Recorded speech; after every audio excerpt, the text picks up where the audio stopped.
The following skit portrays the toxicity and erroneous traits, particularly on freedom of expressing, we often see on most youths nowadays. The events in this skit are based on what is often seen in reality and is not intended to offend or generalize the youth. May only the lessons and values be recognized in this production.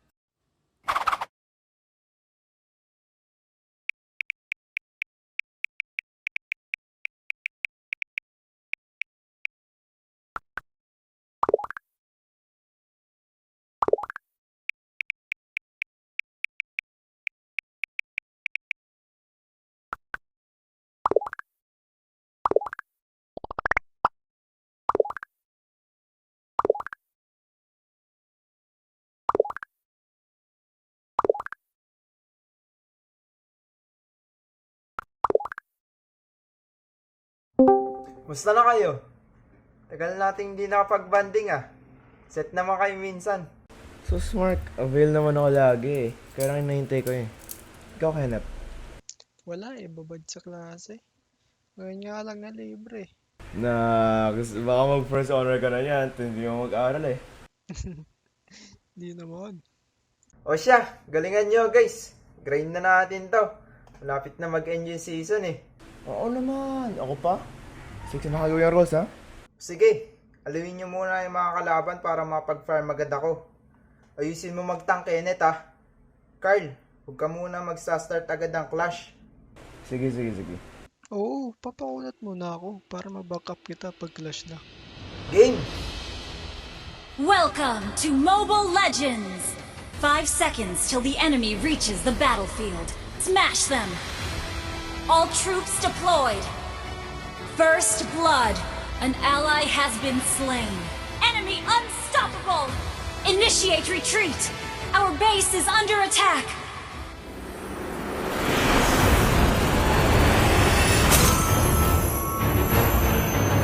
Defeat! Ano ba yan? Sayang nga, malapit na sana tayo makakambak nun. Lumakas masyado marksman nila nitong late game. Nape-penetrate agad armor ko. Tsaka ito si Mark kasi farm ng farm ay nakapasok tuloy agad sa linya.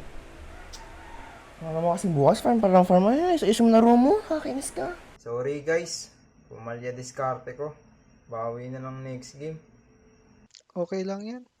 Konti lang naman nabawas na credit sa atin. Nakakainis lang kasi kasi pwede pa sana mahabol yun. Kaso ikaw na malakas sa atin, Mia, pag clash. Eh hindi naman makapalag sa ay. Anong kwenta yung role mo? Sana tinulog lang to. Sayang oras natin ay. Sayado ka. Sorry talaga par. Iniisip ko kaya nyo makadepensa ng onte habang nagpapalakas yung hero ko. Ayusin ko na lang next game. Sa kanya lang muna ako. Kapanya ko na lang to. Nakakapanghina kayo. Kaya na muna ni Kenneth. Ah, sige. Okay. Pasensya na ulit.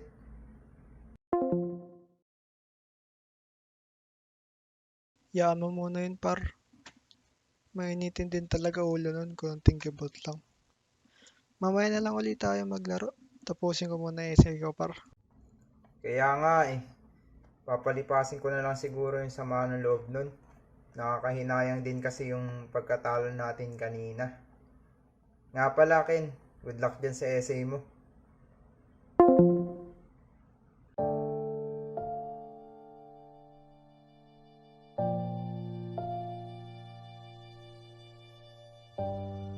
Ganito ba talaga ako kamalas sa mundo? Lahat na lang gagawin ko ay puro mali. Ganito na lang baka babaw purpose ko sa buhay. Mahigit pa kaya mawala na lang ako. No Lord.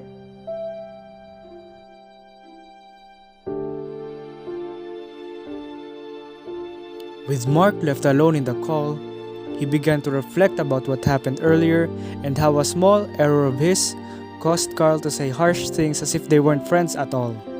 He felt mad, disappointed in himself, and regretted joining to play with them as he now feels rejected and unwanted. The act you just watched depicts an uncareful and irresponsible display of freedom granted to us from the beginning. The loss of self-control, knowledge to inappropriate language, and lack of discipline. These are a few of several effects of misunderstanding freedom and what it really means to practice it right in our lives.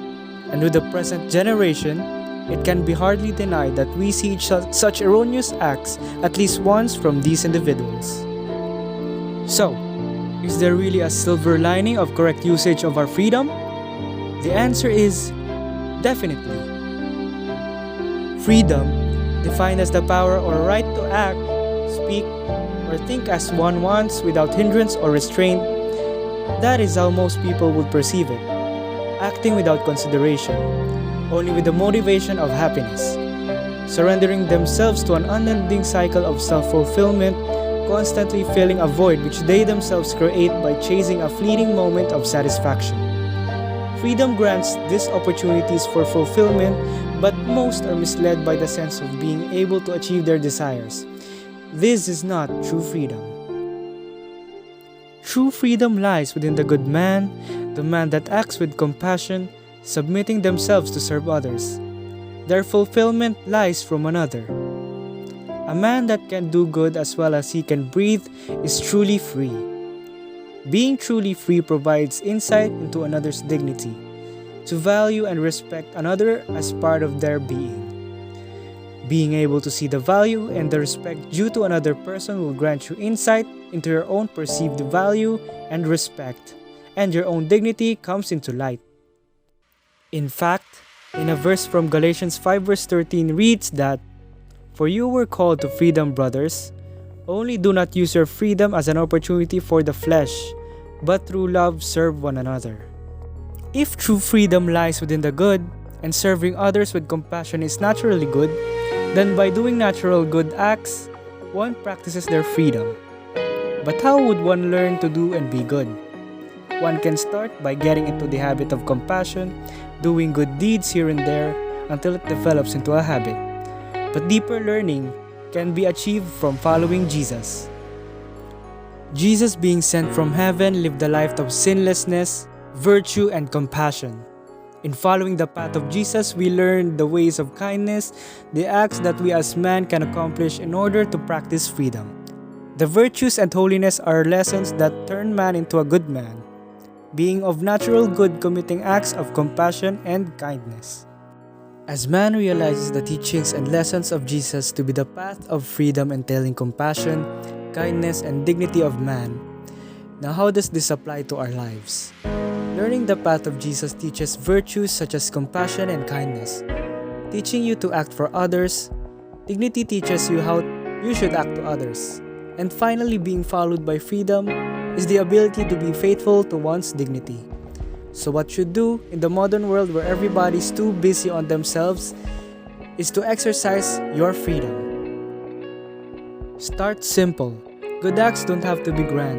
Always keep in mind that everyone has an innate sense of dignity, including yourself. This will be your reference point on how you should act towards others. Go ahead, start small, work your way up, and soon your kindness, your compassion in everything you do will signify true freedom.